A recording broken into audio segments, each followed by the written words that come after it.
Welcome to the Catholic Champion Show. We have a special edition today, special guest calling in all the way from Lebanon, and we are blessed to have our friend Jason Jones joining us today. Jason, what's going on there? Can you hear me loud and clear, sir? John, I am in Southern Lebanon in a triangle of three Christian cities, and we are today having a children's festival for all of the children. Last night, as we tried to sleep, our building was rocked several times throughout the night by very large explosions, something that's been happening relentlessly since March. We're in the very village where the crucifix was smashed, but that was in a way of great grace for the people of this community because that captured the world's attention. There had been Christians killed, their homes destroyed, their olive groves ripped up. We didn't notice any of that, but I guess it caught our attention that they smashed a crucifix of our Lord, and the world, there was an uproar, and then the IDF began to treat the people in these communities with more gently and with more respect, although they're still having a few tragedies since, and they're effectively blockaded, and there's no more economy, there's no more agriculture.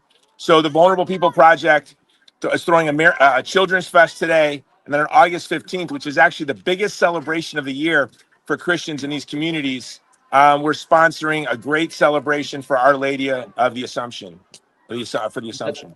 That's incredible that you're there, Jason. Okay, talk to us just first of all. The number one objection that people are gonna say is the reason the IDF is bombing southern Lebanon is because Hezbollah is there in those Christian communities. So they're really trying to target Hezbollah and not the Christian communities. What do you say to that?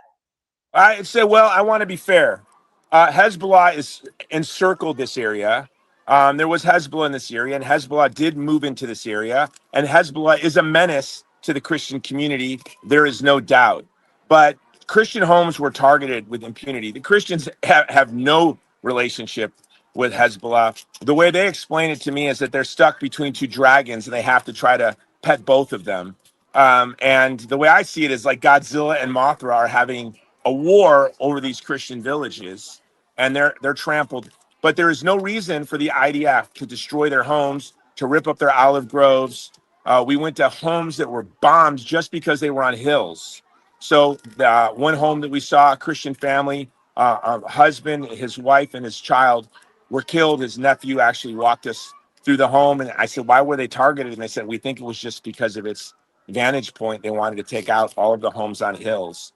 So the IDF knows that Hezbollah does not operate in these Christian villages. When people say that, that's wishful thinking. Look, we're seeing this now in the West Bank. I have been criticized relentlessly for the past 2 years for condemning the abuse of the state of Israel, allowing settlers allowing the ecclesia side of Christians from the West Bank and Taiba and Bethlehem and Betzahor. Just yesterday, in a response to one of our team members, Ambassador Huckabee responded, and in his response, he said he called the settlers Israeli terrorists, something that if I would have said 2 years ago would have shocked people.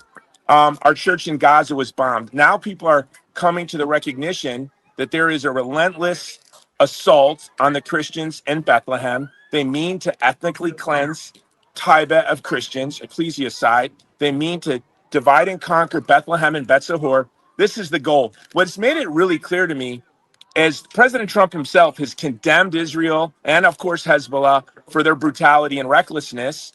And the people of Lebanon, of Southern Lebanon, the Christians here are really grateful for Trump's words and his statements. They felt they were very strong, and they were grateful for that.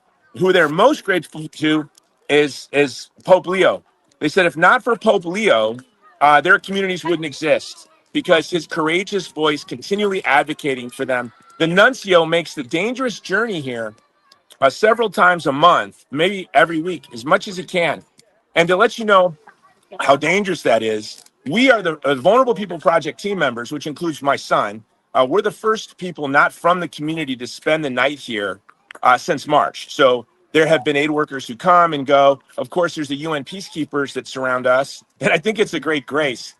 The peacekeepers are from Ireland, Poland, Hungary, and Malta. I would have picked them myself. So the perfect choice. I'm so grateful for that. And you can tell that the peacekeepers here really are thoughtful and concerned for this population, and they take their job very serious. So you could basically, it's fair to say that this is not just our precious Christian communities caught in the middle of a war zone. There is an intentional targeting of these Christians by the IDF and others, right? And they're trying to remove them from their lands, which they've had since the time of Christ. Is that fair to say? I didn't hear that last part. Can you say that again? These Christian, would you say it's fair that there is an intentional targeting of Christians by the IDF to get them out of their homes? That's completely fair to say, correct? I would say that's fair to say about the West Bank and Gaza for sure. And I think as Catholics in the West and around the world, one of our number one goals should be to protect the Christian communities of Bethlehem, Betzahor, and Taiba, to stop the settlements in Shtema, and to stop the brutal attacks of Christians in Taiba. I think in Lebanon, we see something different. I think we just see poorly trained reservists who are brutal and are offended by Christian symbols. I would say there's a difference. I do think the IDF, they're demonstrating that they are here to get Hezbollah, and they're going to leave. But I think the posture in Gaza and the West Bank is, we're going to push you out one day, one way or another. And I think a lot of evangelical Christians, including our ambassador, Mike Huckabee, is completely committed with removing the ancient apostolic Christian communities from the Holy Land. And I think it is a great scandal that we have a Secretary of State who's Catholic, a Vice President that is Catholic, and they're allowing this to happen. To me, it's not about holiness or piety. It's about honor.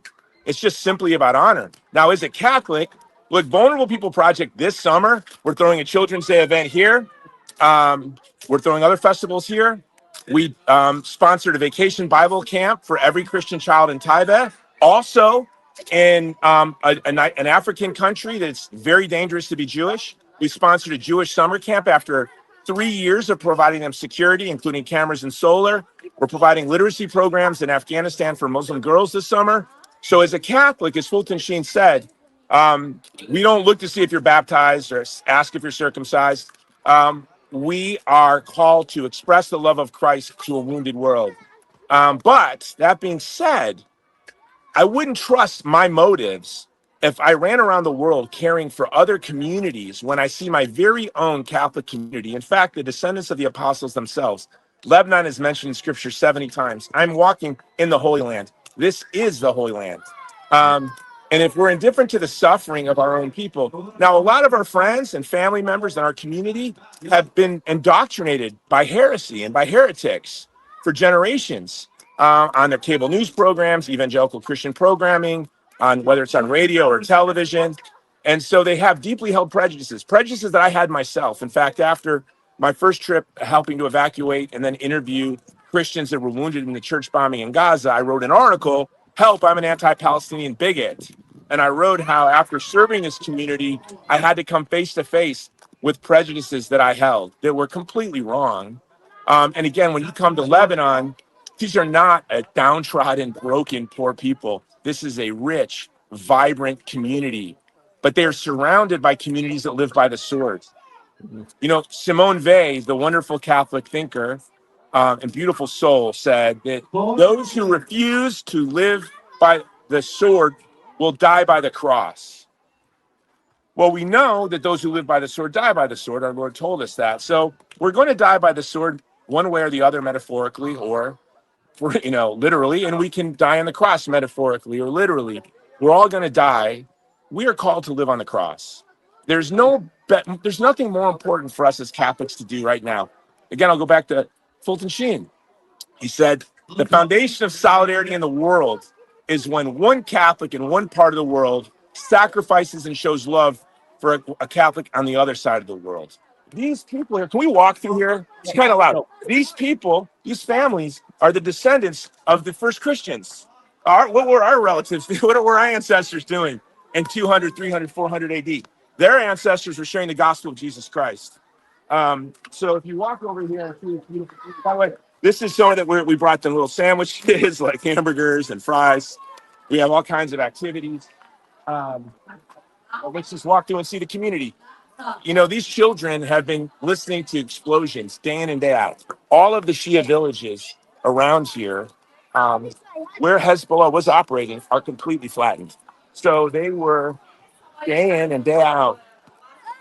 Explosions. We had explosions. Our buildings were rattled last night. There were several today. And really, it's nothing. This is mild. You know, they said you're being pampered. This is very gentle. And I hope we're pampered until we leave, you know, because my son is with me. And I don't know if my wife will talk to me again if we're unpampered. But these families are just like our families. You know, John, we've known each other. Our families have known each other for a very long time. I run a nonprofit. I'm just a working class guy from the south side of Chicago, like our Pope. And some of these families are prominent families, forced, crushed. Their economy's crushed. Their families are crushed. There's no commerce. They can't come. They can't go. It took weeks for someone who passed away in Beirut for their casket to get here so they could have a funeral. We were with the mayor yesterday, and he had to leave. He had to leave for the funeral. But you'll see here's the unit full of soldiers, peacekeepers. It's fun for me to talk to them because I was a former infantryman. A lot of these guys are infantrymen. There are Polish soldiers there. Polish soldiers. We got Poland. We got Ireland. Walk this way. So they're asking them where they're from. Who's from Ramesh? Who's from Enable? Oh, kiddo, do we have the hats? Where are the hats? Okay. We're going to be giving out Chicago White Sox hats to the kids today because they're so grateful to Pope Leo, and I'm a Chicago Sox fan, so I'm shameless. So hold on. We're going to walk this way, then we'll walk away from the sound. There's Nancy. She's helped us. Get the beef from the sound.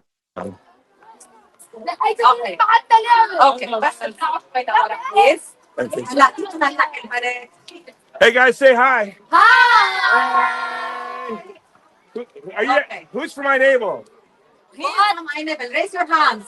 Raise your hands. Ramesh. Who's from Ramesh?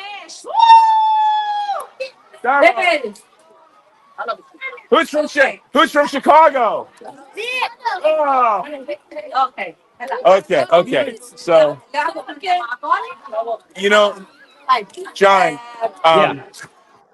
I'll tell you, I have 7 children. I have 4 grandchildren. I see my work through the eyes of a father and a grandfather. So VPP puts on events like this in Gaza. We put events like this in West Bank and Afghanistan. No one else has spent the night here since the war started. But we're here, staying. And our goal is just to bring life. It's not just enough to give them life, to give them sorghum paste, right? We want to, it's really important that we bring their communities to life. We bring joy, we bring smiles. These kids are suffering from combat trauma. We need to say that it is a non-negotiable issue that the ecclesiocide of ancient Christian communities is unacceptable. And by the way, there's 3 places where we're silent. You know, I don't want to be harsh, but Bishop Barron is talking about communism, the great threat of communism. And he's talking about purple-haired they-thems with septum rings who never had a father, who reads Karl Marx, okay? We should be trying to evangelize her. But the CCP is a real threat. They're disappearing our bishops. They're making bishops. They're harvesting organs. There's 3 million Uyghur in concentration camps. But we have this secret Vatican deal. It needs to be broken. A good place to start is that people like Bishop Barron or our bishops like Cardinal Dolan would speak out and say, we cannot renew this deal. This regime is making their own bishops after disappearing bishops, harvesting organs, enslaving Uyghur. How can we, as a community, the body of Christ, called to live in solidarity with the vulnerable? Pope Leo has been really the exemplar. Look, I'm wearing a shirt. He's been the exemplar in Gaza, in the West Bank, in Lebanon, China, also India. Last year, 300 churches were destroyed in India. But when it comes to violence against Christians from the state, sponsored by or supported by the state of Israel, the state of India, or China, silence. Why is there silence? Because money and power buy influence. Absolutely. We get a lot of attention because we speak out in Gaza and the West Bank. Haaretz, the Israeli newspaper, call us the most influential voice for Christians in the Holy Land. And that's not really, that's like I won a trophy and like I was the only guy competing, okay? So I got good for me. It's not really a great thing.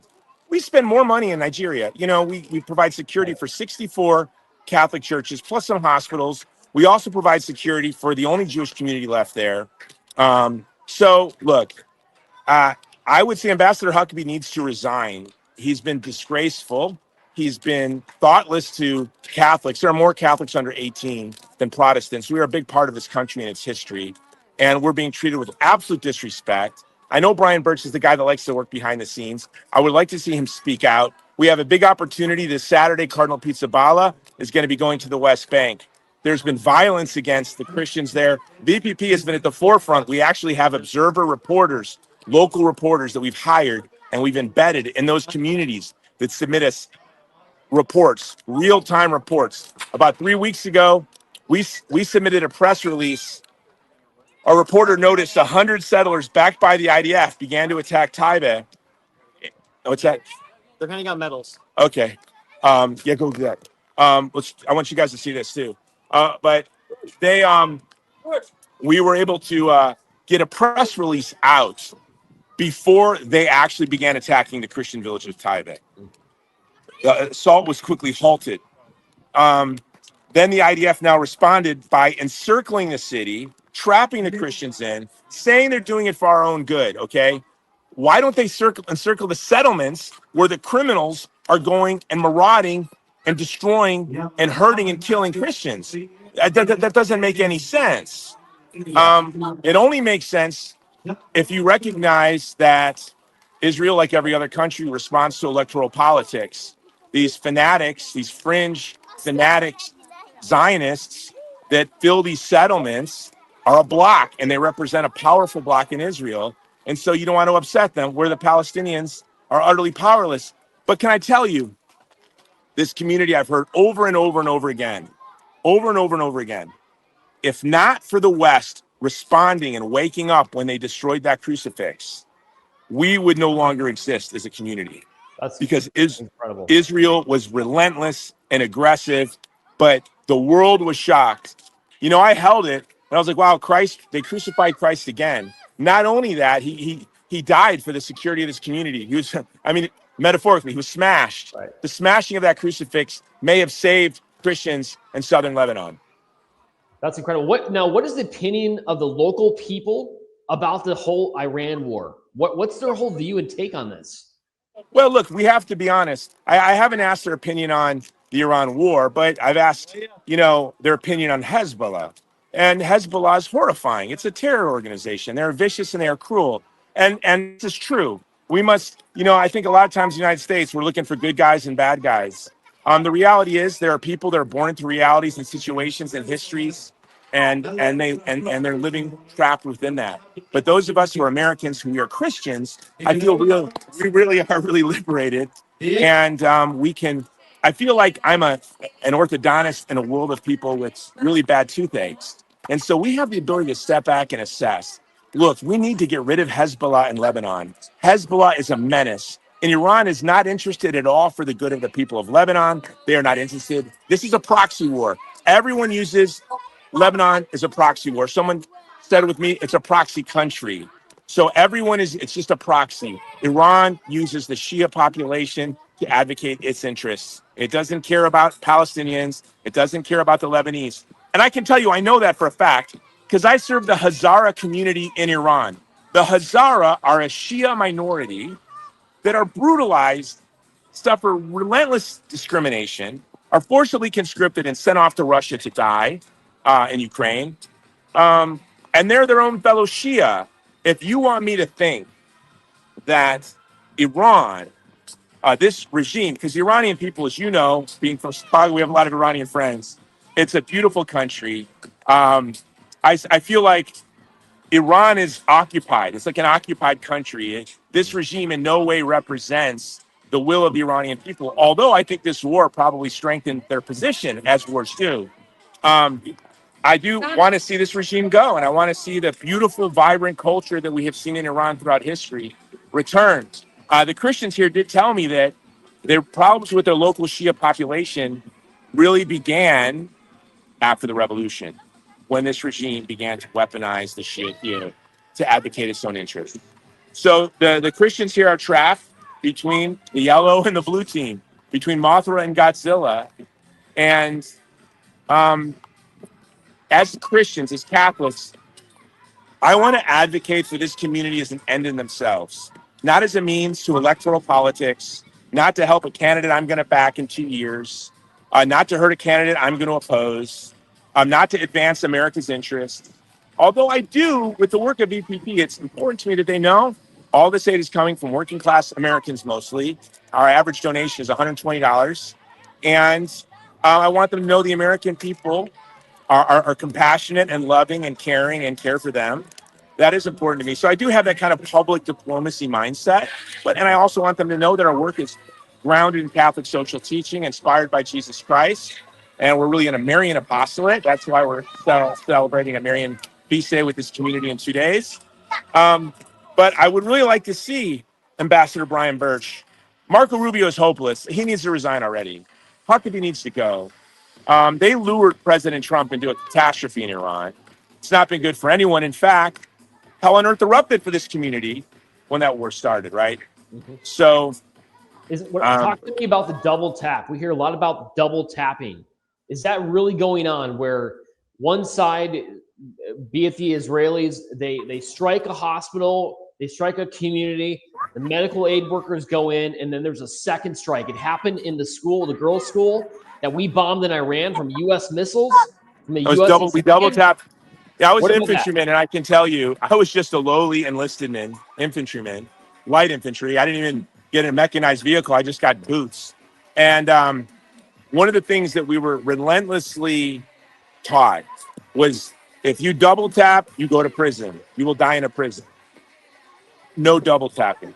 It's just like a basic rule of war. Has that happened there? It's happened in Lebanon, right? I don't know. I cannot say with certainty that's happened in Lebanon. I can say that there are many documented cases in Gaza. I will also say that we were at a site where the IDF was, and it was really, I was a scout, so I kind of looked at it like a scout. I thought, wow, they left all our weapons containers. Now I know what missiles they were using, and I know how many they used. Oh, wow, look at, they left all this ammunition just laying around. I know what kind of weapons they had here, and I know how much ammo they used, and they left a lot of ammo behind. So what that told me is those were probably poorly trained young reservists. There was no good commander control because they were smashing crucifixes, put a cigarette in the Blessed Virgin Mary's mouth. They destroyed the homes. One of the things they would do is they would destroy the homes. What they wouldn't destroy, they would move it. They would put your bed in somebody else's house 3 blocks away. And they would put their bed in someone else's house 3 blocks away. And I'm thinking, I can't imagine in my unit, my limited experience as an enlisted man in the infantry, that never would anyone in my unit have done something like that. And nor would our NCOs or officers put up with anything like that, not once. Every home was vandalized. They stole their electronics. They smashed their toilets. Anti-Christian graffiti everywhere. Every house, they would break off the arms of the crucifix. It was interesting, like, why did they break off the arms and kind of leave it standing up? And in my mind, it was war trophies. They're going to go home and say, I broke this off a crucifix. And again, it's about hearts and minds. Israel needs to worry about the hearts and minds of the American people, which they have lost for good. And it's really because of unnecessary behavior like this. After October 7th, they had the world's sympathy. They had my sympathy. In fact, the very first thing I did on October 7th was I knew of a vulnerable Jewish community in an area where we were protecting Catholics. I was reaching out to Jewish organizations to provide security for them. I couldn't find anyone to do it. So I just did it. And to this day, we're still providing security for them. I was legitimate. I was really concerned. And I was infuriated by the video I saw. Now I have a lot of questions about what happened, how it happened. As Charlie Kirk said, it just doesn't seem likely that this couldn't have happened without it being a false flag, which is really startling and scary, if that's the case. But, here's the reality. This community was attacked, homes were destroyed, and soldiers were wearing equipment that we paid for. And if the state of Israel wants to commit war crimes and destroy Christian homes, harass Christians, destroy crucifixes, raid Christian villages, then they should do it with their own money. They shouldn't use our taxpayer dollars for them. Talk to me really quick about the lack of media support. That, for instance, you just said you're the first, I guess, what, Americans to spend the night? Not the first American. We're the first people not from this community to spend the night here since March. Now, let me say the nuncio is very brave. He comes all the time for Lebanon, and he is a hero to these people. He goes back and forth. They probably don't let him spend the night. I'm surprised they let us spend the night. I may wonder why. But, we had to get permission through something called a mechanism. Now, how terrifying is that? You have to submit your information to something called a mechanism for approval to be allowed to come in. And I was surprised we were approved. And that is something that's interesting about Israel. As critical as I have been of them, they let me to continue to go to the West Bank. The mechanism approved me. What an Orwellian title. It's good. Yeah, Jason, we love you. The Middle East is so confusing. Lebanon is the most complex of all of these countries. Its history, its ethnic and religious breakdown, its cultural dynamics. You have the struggle between Palestinians, Palestinian Christians. What happened in the 70s still stings today. There's a lot of distrust. And when you're a country that can be weaponized for proxy purposes by regional and great powers, it's perfectly designed to be kept in chaos and, because the ability to be manipulated by proxies. So I think what we need to do is make sure Israel leaves, as President Trump said they must. Hezbollah never comes back. It is defanged. It has to be defanged, or the Christians won't be safe here. And we really I think we need to encourage a strong national identity for Shia, for Sunni, and for Christians here. In the Middle East is complex. For example, in Afghanistan, the Shia are very pro-woman, pro-education, and the Sunni are not.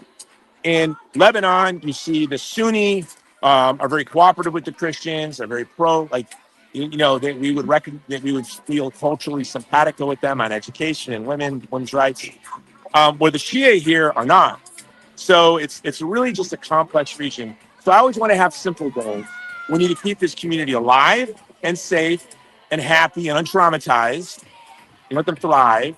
We need to defang Hamas, and we need Israel to leave. How exactly do you defang Hamas? Like, what's the practical solution? Like, what do we do? I have a lot of ideas on this. Does that mean we keep this war with Iran going? Is that because that's the no, that's the exact opposite strategy. Actually, I think a great guest to have on this, and I'm going to ask him to come on my show to walk through this with me afterward, is Joe Kent. That's right. Joe Kent lost his wife to ISIS. I lost an employee. It's not like losing a wife, but I lost an employee last year in Nigeria to an Islamist extremist. A security guard guarding a preacher was shot and killed. We lost two of our contractors in our baby formula warehouse that were killed by the IDF when they bombed our baby formula warehouse in Gaza. So, look, I understand Islamism is a grave threat to the church. It is serious. Every single day, I get messages from our priests around the country, around the world that we support, that have suffered Islamist attacks every day. That's why we're racing. We want to reach 100 churches in Nigeria secured by the end of this year. That's our goal, and 1,000 by the end of next year.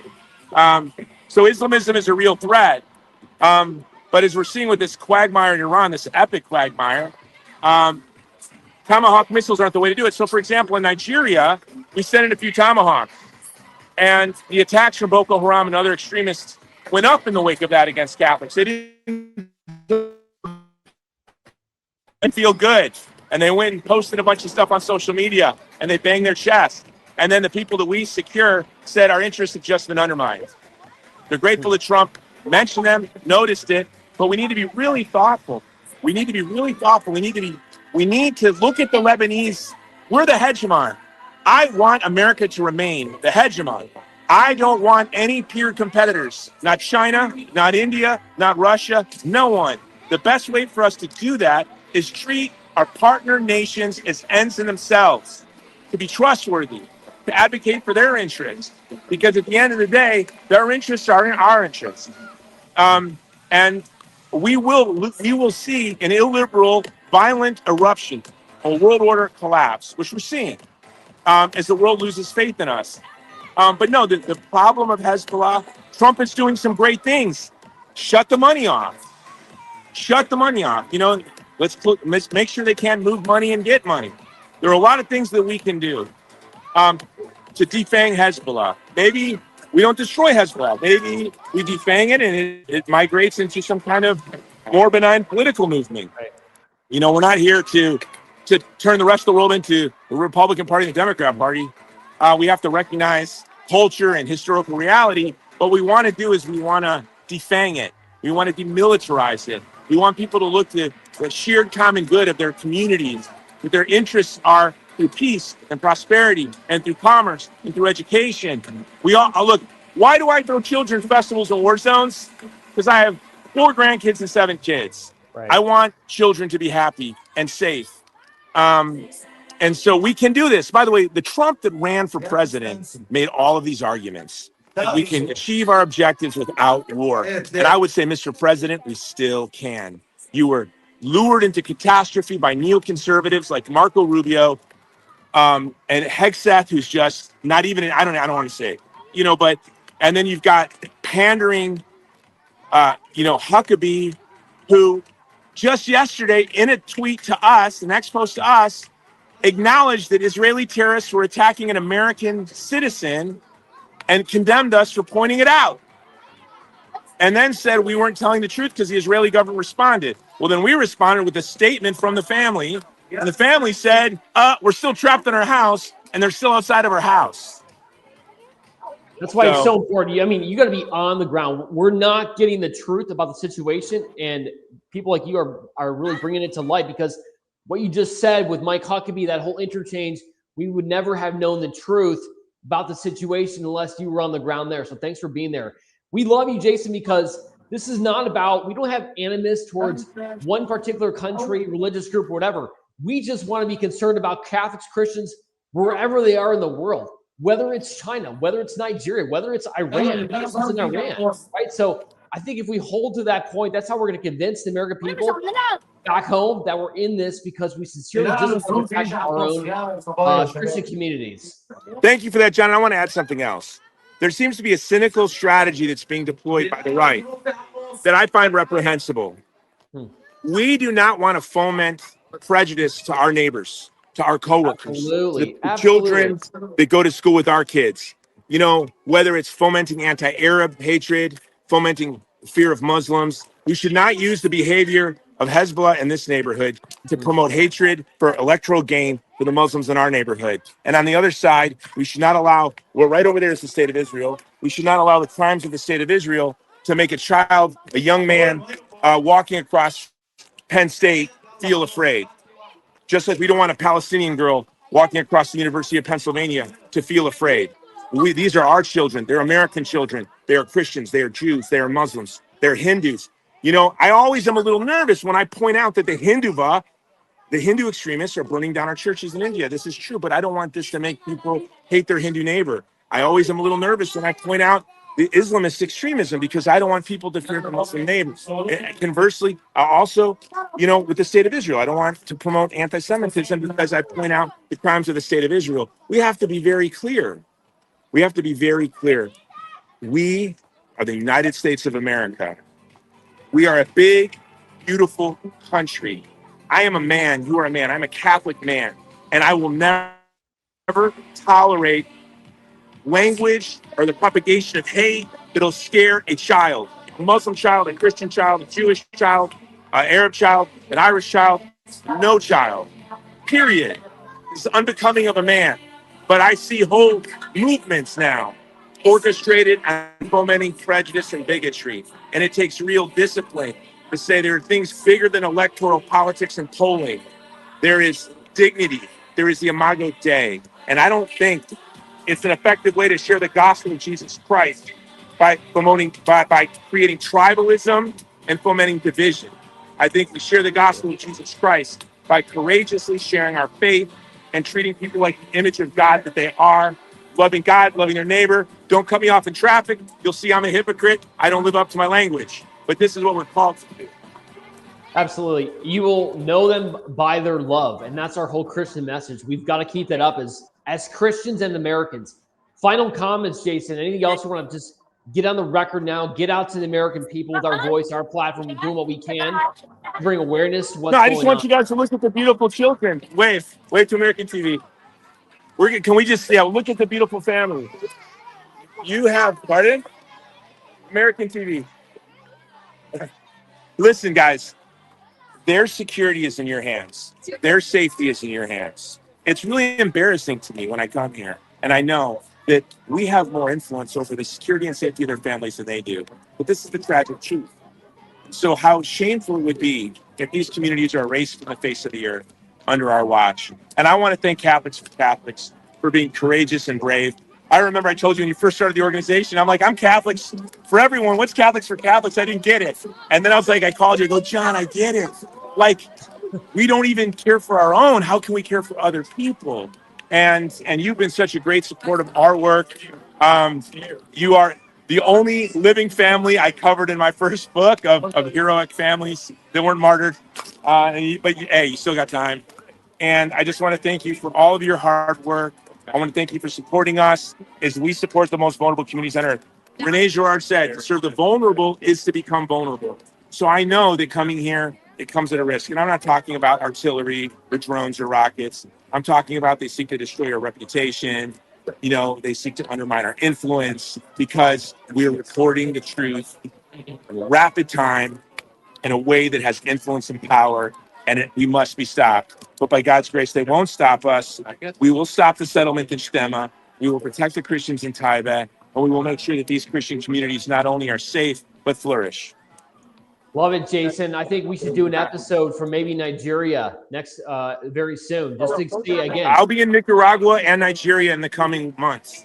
That's right. So I can do one from Nigeria, and I can do one from Nicaragua, and we could even do one whenever you want with our priest director in Nigeria who's been attacked, the victim of Islamist attacks himself. Absolutely love it, Jason. Thank you so much. Again, courage is contagious. We wouldn't have taken a stand, for instance, with Carrie Prejean back in March for what she stood up against the Zionist lobby in Washington, D.C. Without people like yourselves, he really helped me understand the situation, what was going on, for instance, in the Holy Land. So thank you for what you're doing. It is courageous. You're a dad. You got 7 kids back in Texas. So, No, I got 6 back. 5 in Texas, 1 right next to me, and 1 in Japan. Very cool. Very cool. Can I give out our website? Yeah, absolutely. Come on. Be a part of our team. Help us stand in solidarity with the vulnerable. Check out our work, vulnerablepeopleproject.com, vulnerablepeopleproject.com. Donate to that organization. Send them money. They need it. They legitimately put it to good use. So please do that. And you're going to see Jason and I at the Fulton Sheen event coming up in September. You quoted him a couple times. So, Jason, we'll see you over there, man. Thanks a lot for your time. All right. Thank you, brother.